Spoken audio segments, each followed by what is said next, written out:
জীবনে এমন অনেক জিনিস ঘটে যার কোনো যুক্তিসঙ্গত কারণ খুঁজে পাওয়া যায় না। তাকে আমরা অতিপ্রাকৃত বলে অভিহিত করি। জানি না, হয়তো খুঁজতে জানলে তাদের সহজ ও সম্পূর্ণ স্বাভাবিক কোনো কারণ বার করা যায়। মানুষের বিচার, বুদ্ধি ও অভিজ্ঞতালব্ধ কারণগুলো ছাড়া অন্য কারণও হয়তো তাদের থাকতে পারে। এই নিয়ে আমি তর্ক করব না, শুধু এইটুকুই বলবো, সেরকম কারণ যদিও বা থাকে, আমাদের মতো সাধারণ মানুষের দ্বারা তা আবিষ্কার করা হয়তো সম্ভব নয়। তাই তাদেরকে আমরা অতিপ্রাকৃত বলি। আমার জীবনে একবার এইরকম একটা ঘটনা ঘটেছিল, যার যুক্তিযুক্ত কারণ তখন বা আজ কোনোদিনই খুঁজে পাইনি। শ্রোতাদের কাছে আমি সেটাই বর্ণনা করছি। তারা যদি সেই রহস্যের কোনো স্বাভাবিক সমাধান করতে পারেন, তাহলে আমি যথেষ্ট আনন্দ লাভ করব। ঘটনাটা এইবার বলি।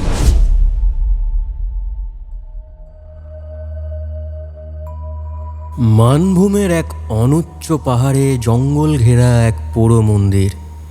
সে মন্দিরের দেবী মঙ্গলময়ী নাকি বয়ে আনেন কোনো অমঙ্গল, জানতে হলে শুনুন আজকের গপ্প। আমাদের আসরে আজকের গপ্প বিভূতিভূষণ বন্দ্যোপাধ্যায় রচিত রঙ্কিনী দেবীর খড়গ।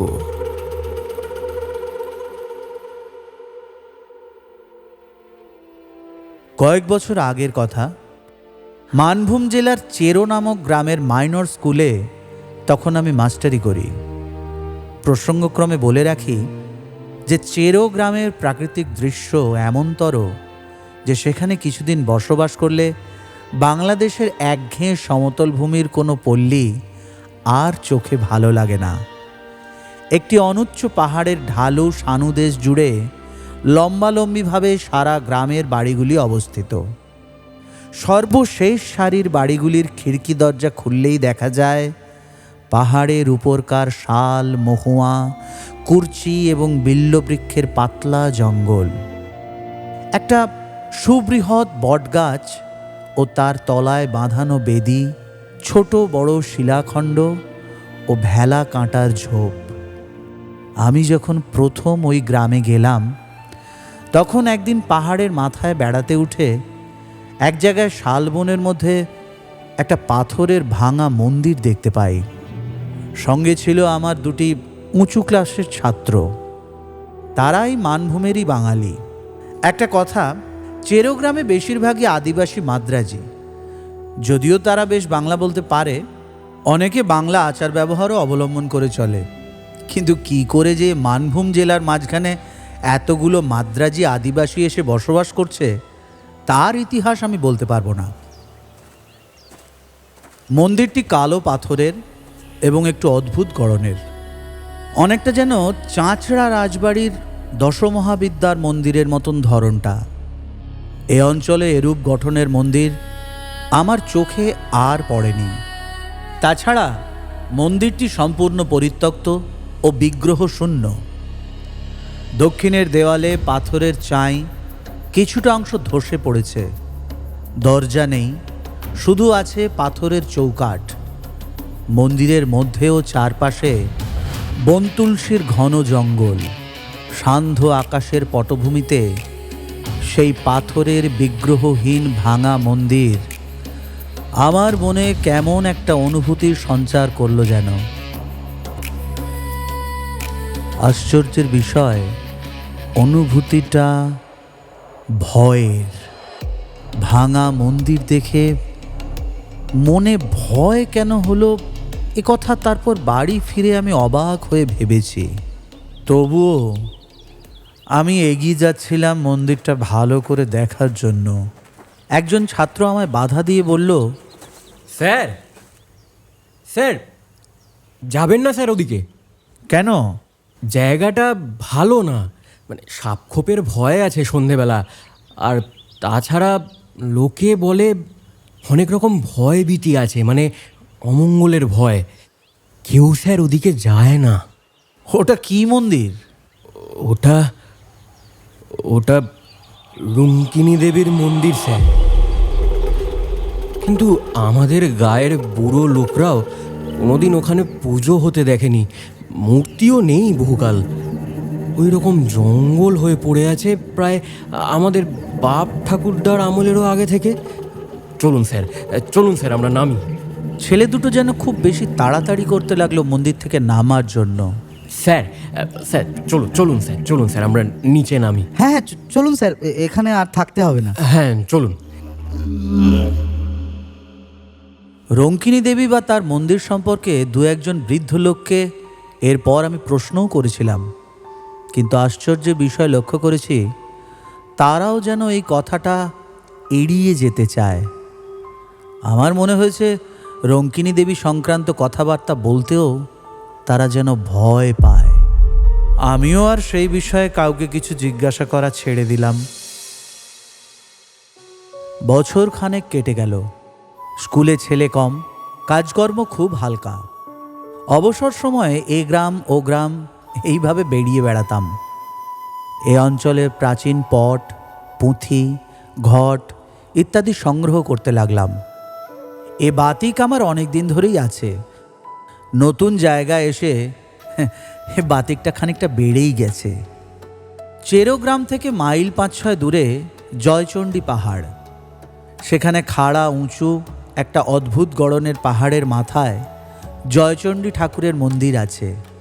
পৌষ মাসে বড় মেলা বসে। বিএনআর লাইনের একটা ছোট স্টেশনও আছে সেখানে।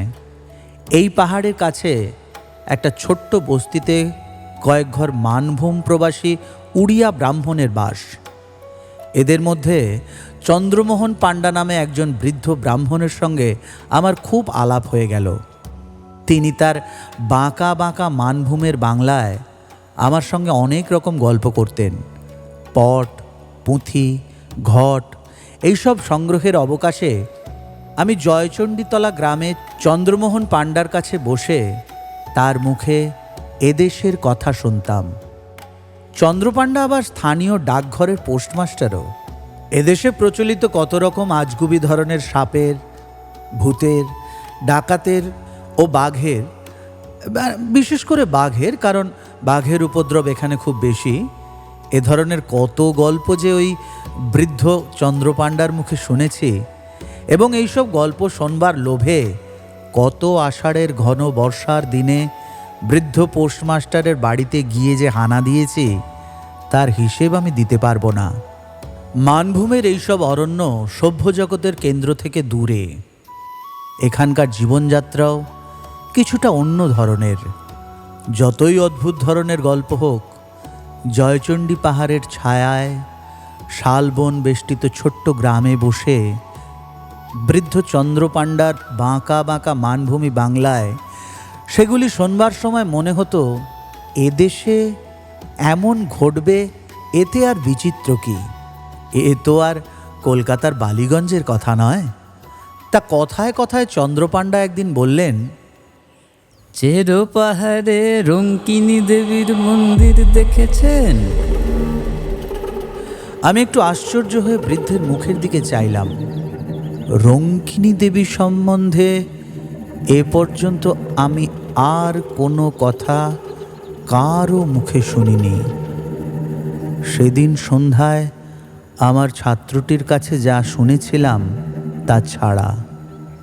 আমি বললাম, হ্যাঁ মন্দির দেখেছি, কিন্তু রঙ্কিনী দেবীর কথা জানবার জন্য যাকেই জিজ্ঞাসা করেছি সেই চুপ করে গেছে কিংবা অন্য কথা পেড়েছে। এর কারণ কি আপনি কিছু বলবেন? রঙ্কিনী দেবীর নামে সবাই ভয় পায়।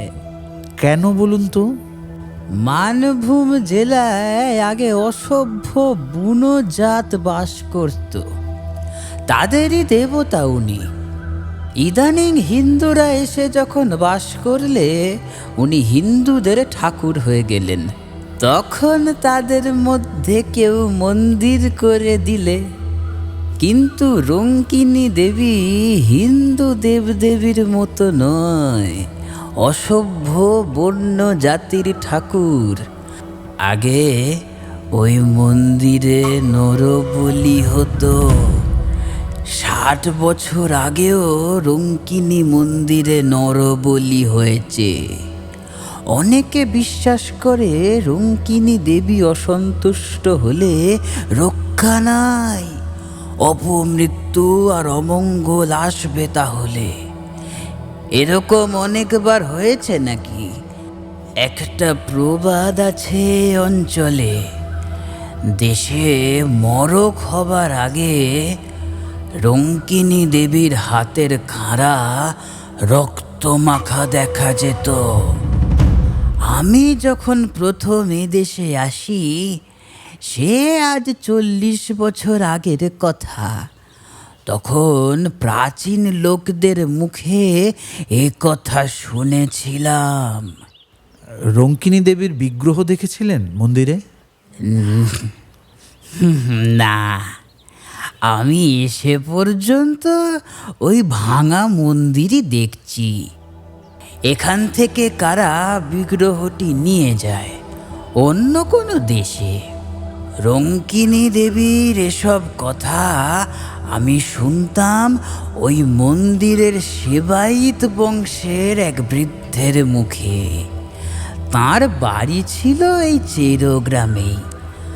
আমি প্রথম যখন এদেশে আসি, তখন তার বাড়ি অনেকবার গিয়েছি। দেবীর খাঁড়া রক্তমাখা হওয়ার কথাও তার মুখে শুনি। এখন তাদের বংশে আর কেউ নেই। তারপর চেরোগ্রামেও আর বহুদিন যাইনি। বয়স হয়েছে, বড় বেশি কোথাও বেরোইনি। আচ্ছা, এই বিগ্রহ মূর্তিটি কি, মানে কিসের মূর্তি? শুনেছিলাম কালী মূর্তি। আগে নাকি হাতে সত্যিকার নরমুণ্ড থাকতো অসভ্যদের আমলে। কত নরবলি হয়েছে তার লেখা জোখা নেই। এখনো মন্দিরের পেছনে জঙ্গলের মধ্যে একটা ঢিপি আছে, খুঁড়লে নরমুণ্ড পাওয়া যায়।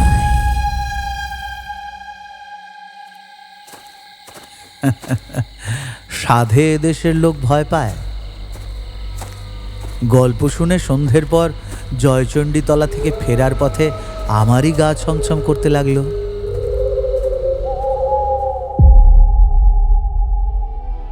আরও বছর 2 সুখে দুঃখে কাটলো। জায়গাটা আমার এত ভালো লেগেছিল যে হয়তো সেখানে আরও কয়েকদিন থেকে যেতাম। কিন্তু স্কুল নিয়ে বাঙালিদের সঙ্গে মাদ্রাজিদের একটা বিবাদ ঘটল। মাদ্রাজিরা স্কুলের জন্য বেশি টাকা করে দিত। তারা দাবি করতে লাগলো কমিটিতে তাদের লোক বেশি থাকবে, ইংরেজির মাস্টার একজন মাদ্রাজি রাখতেই হবে, ইত্যাদি ইত্যাদি। আমি ইংরেজি পড়াতাম, মাঝখান থেকে আমার চাকরি রাখা দায় হয়ে গেল। এই সময় আমাদের দেশে একটি হাই স্কুল হয়েছিল। আগে একবার তারা আমাকে নিয়ে যাওয়ার জন্য বলেছিল বটে, কিন্তু সে সময় ম্যালেরিয়ার ভয়ে আমি যেতে চাইনি। এখন বেগতিক বুঝে দেশে আবার চিঠি লিখলাম, কিন্তু শেষ পর্যন্ত এসব কারণে চেরোগ্রামের মাস্টারই আমায় ছাড়তে হয়নি। কিসের জন্য ছেড়েছিলাম পরে সে কথা বলছি।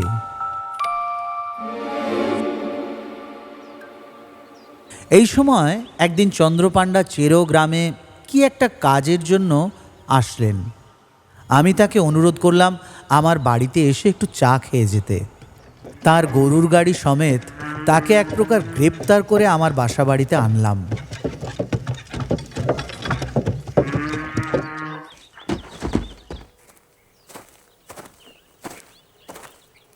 বৃদ্ধ ইতিপূর্বে কখনো আমার বাসায় আসেননি। বাড়িতে ঢুকেই চারিদিকে চেয়ে বিস্ময়ের সুরে তিনি বললেন, এই বাড়িতে থাকেন আপনি? আগে হ্যাঁ, ছোট্ট গাঁ, বাড়ি তো আর পাওয়া যায় না।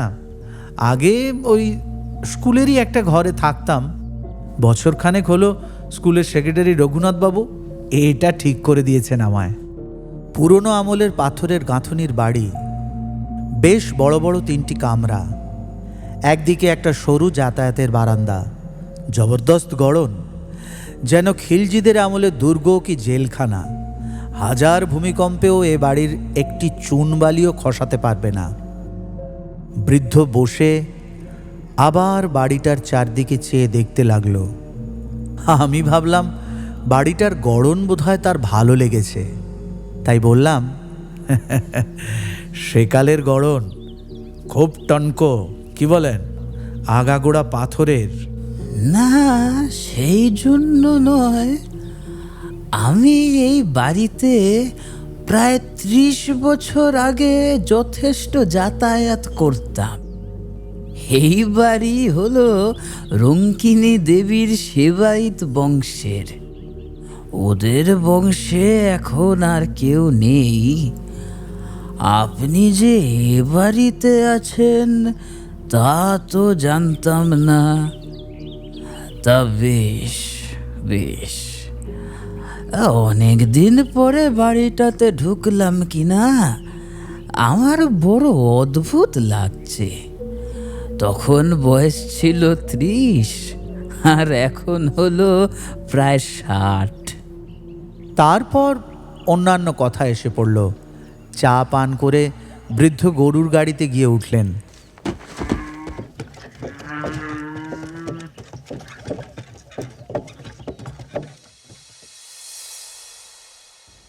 এরপর আরও বছর খানেক কেটেছে। দেশে স্কুলে চাকরির আশ্বাস পেলেও আমি এখনো যাইনি, কারণ এখানকার বাঙালি মাদ্রাজি সমস্যা একরূপ মিটেই এসেছে। আপাতত আমার চাকরিটা বজায় থাকলো বলেই তো মনে হচ্ছে। চৈত্র মাসের শেষ, 5-6 ক্রোশ দূরবর্তী কোনো গ্রামে আমারই এক ছাত্রের বাড়িতে অন্নপূর্ণা পূজার নিমন্ত্রণ রক্ষা করতে গিয়েছিলাম।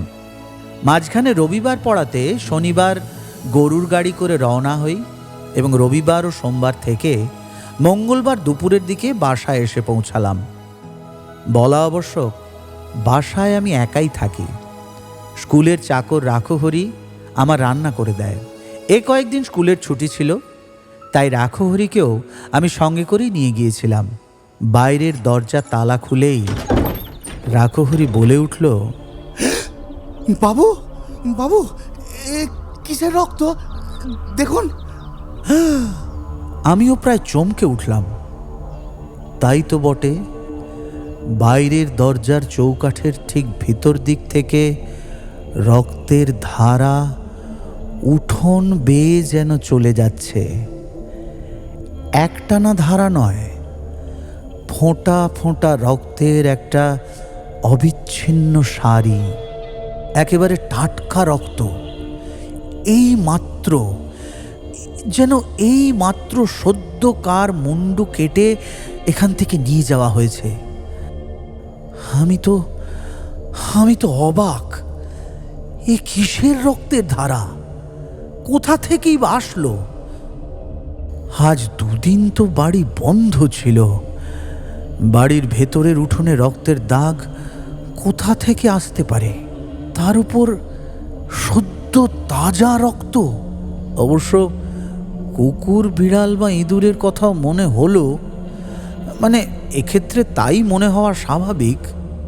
আমি রাখহরিকে বললাম, এই এই দেখ তো রে, দেখ তো রক্তটা কোন দিকে যাচ্ছে।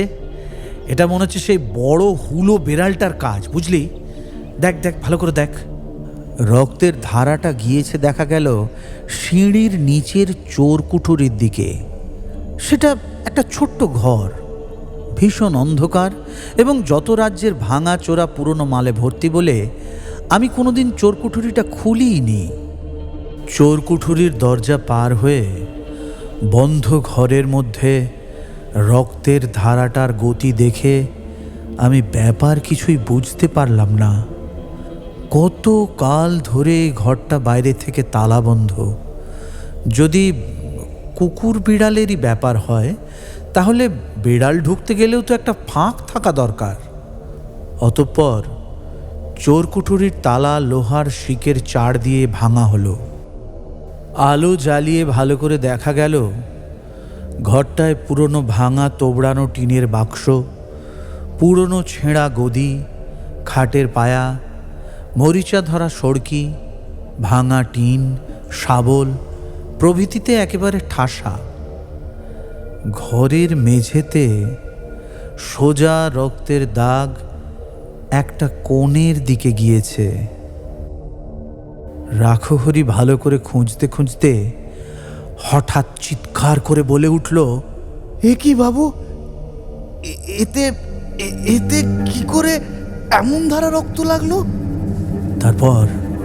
তারপর সে কি একটা জিনিস হাতে করে তুলে ধরল, বলল, দেখুন, কাণ্ডটা দেখুন একবার বাবু। জিনিসটাকে হাতে নিয়ে সে বাইরে আসতে আসতে তার হাতের দিকে চেয়ে আমিও চমকে উঠলাম। একখানা মরিচা ধরা হাতলবিহীন ভাঙা খাঁড়া, বা যাকে বলে রামদা। আগার দিকটা চওড়া ও বাঁকানো, বড় চওড়া ফলাটা তাজা রক্তে টকটকে রাঙা, একটু আধটু রক্ত নয়, ফলাতে আগা গোড়া রক্ত মাখানো।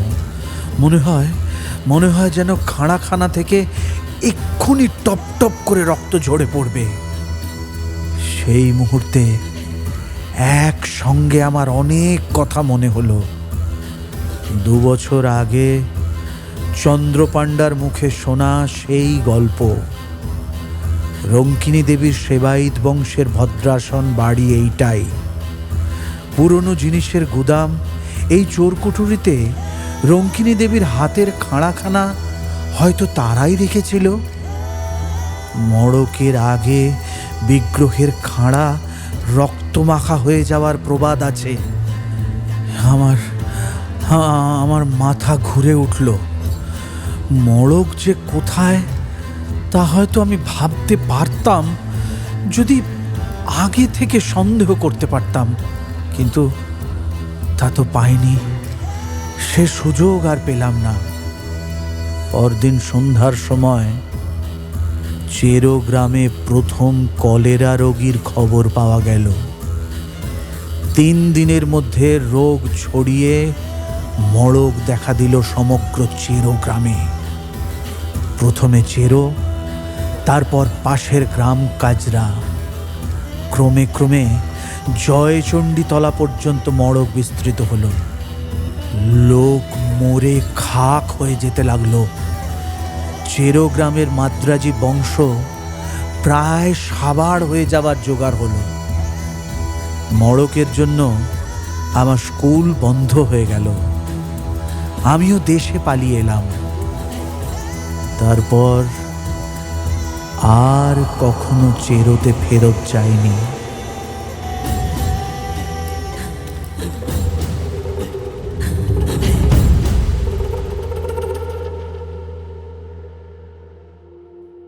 গ্রীষ্মের ছুটির আগেই দেশের স্কুলের চাকরিটাও পেয়ে গিয়েছিলাম তাই রক্ষে।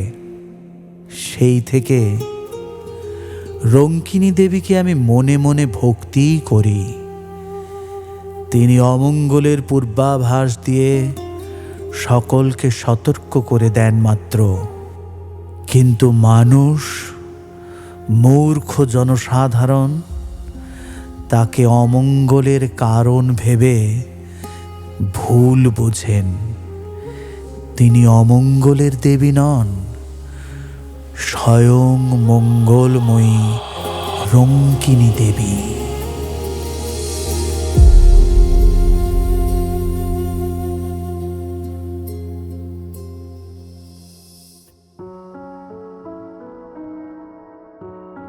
শুনলেন আজকের গপ্প রঙ্কিনী দেবীর খড়গ, রচনা বিভূতিভূষণ বন্দ্যোপাধ্যায়।